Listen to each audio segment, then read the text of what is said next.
6h47, c'est quand même marrant cette manie de compliquer les choses quand on pourrait simplifier.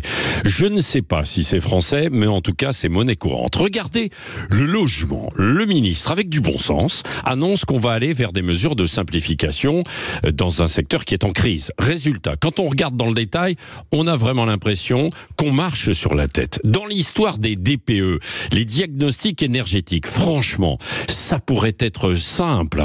Il n'y a aucune isolation dans un logement, pas de double vitrage, pas de ventilation.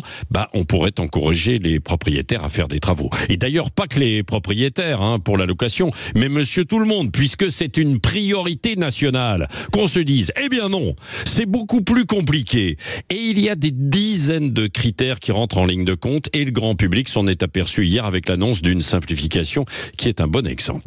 On compte la part de l'eau chaude sanitaire dans le calcul pour les passoires thermiques. Oui, la part de l'eau chaude sanitaire.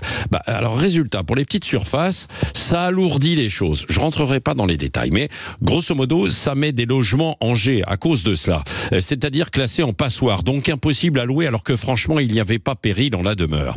Alors les autorités annoncent qu'on va voir ce qu'on va voir pour la suite. Et là, on revient dans des dédales toujours aussi complexes, parfois avec un peu de bon sens, heureusement. Accrochez-vous bien. Les logements en G vont être interdits à la location en 2025. Mais s'il y a un locataire, on ne va pas le mettre dehors pour faire des travaux. Heureusement. Dans la loi, jusque-là, le proprio pouvait être poursuivi s'il ne faisait pas ses travaux avec un locataire dedans. Il y a encore beaucoup d'exemples où l'on risque de voir des conflits. Dans le cadre, par exemple, des copropriétés. Parce que si les copropriétaires ne votent pas les travaux pour tout l'immeuble, que va-t-il se passer? Eh bien, on verra. Et même chose avec les villes ou les services concernés de l'urbanisme qui refusent de faire de l'isolation par l'extérieur lors de la rénovation de façade. C'est vrai que c'est parfois compliqué avec certains bâtiments. Je pense par exemple au bâtiment haussmannien. Il y a matière à discussion. On en parlera justement tout à l'heure avec un invité à 8h moins le quart sur Sud Radio.